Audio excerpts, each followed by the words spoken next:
ನಾನು ಇದನ್ನು ಬೇರೆ ರೀತಿ ಉತ್ತರ ಕೊಡ್ತೀನಿ.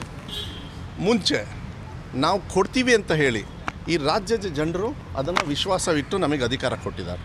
ಅಧಿಕಾರ ಕೊಟ್ಟ ಮೇಲೆ ನಾವು ಗ್ಯಾರಂಟಿನ ಕೊಟ್ವಿ. ಇವ್ರು ಏನಂತ ಮಾಡಿದರು, ಚುನಾವಣೆ ಸಂದರ್ಭದಲ್ಲಿ ಇದೆಲ್ಲ ಬೋಗಸ್ ಕ್ರೆಡಿಟ್ ಕಾರ್ಡ್ ಇದ್ದಂಗೆ ಟೀಕಾ ಟಿಪ್ಪಣಿ ಮಾಡಿದ್ರಲ್ಲ ಇವರೇ BJPಯವರು. ನಳಿನ್ ಕಟೀಲ್ ಅವ್ರು ಎಲ್ಲಿವರೆಗೂ ಹೇಳಿದರು ಅಂತ ಹೇಳಿದರೆ, ನೀವು ಚರಂಡಿ ಕಾಲುವೆ ಅದನ್ನೆಲ್ಲ ನೋಡಬೇಡ್ರಿ, ಹೊಡಿ ಬಡಿ ಕೈಯಲ್ಲಿ ಏನು ತೊಗೊಳ್ತೀರಿ ಅಂತ ಹೇಳಿದರು.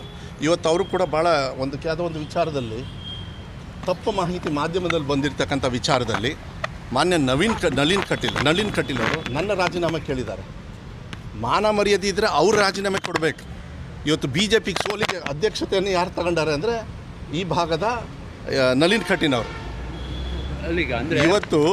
ಇವತ್ತು ಅವ್ರು ನೆನ್ಪಿಟ್ಕೊಳ್ಬೇಕಾಗತ್ತೆ.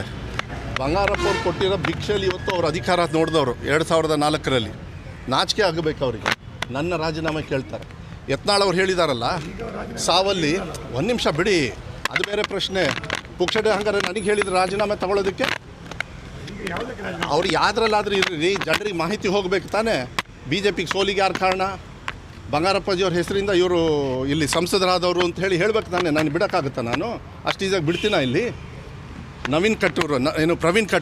ಪ್ರವೀಣ್ ನೆಟ್ಟವರು ಯಾರು ರೀ? ಅವ್ರಿಗೆ ಧಿಕ್ಕಾರ ಕೂಗಿದವರು ಕಾಂಗ್ರೆಸ್ ಅವರ?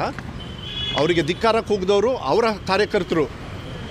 ವಿಶ್ವ ಹಿಂದೂ ಪರಿಷತ್, ಬಜರಂಗ ದಳ, BJPಯವ್ರು ಕಾರ್ ಪಂಚರ್ ಮಾಡಿದರು, ನಮ್ಮವರಲ್ಲ. ಅವ್ರಿಗೆ ಹೇಸಿಗೆ ಆಗಬೇಕು. ಇವತ್ತು ಕೂತ್ಕೊಂಡು ನಾಳೆ ದಿವಸ ನಾನು ಹೇಳ್ತೀನಿ ಅವರಿಗೆ ಸೀಟ್ ಕೊಡಬೇಕು. ನಾನೇ ಬರ್ತೀನಿ ಇಲ್ಲಿ, ನಾನು ಚುನಾವಣೆಗೆ ನಿಲ್ಲಕ್ಕೆ ಹೋಗೋದಿಲ್ಲ. ಆದರೆ ಅವರಿಗೆ ಏನು ಮಾಡಬೇಕೋ ಚುನಾವಣೆಯಲ್ಲಿ ಆ ಕೆಲಸವನ್ನು ನಾನು ಇಲ್ಲಿ ಮಾಡ್ತೀನಿ.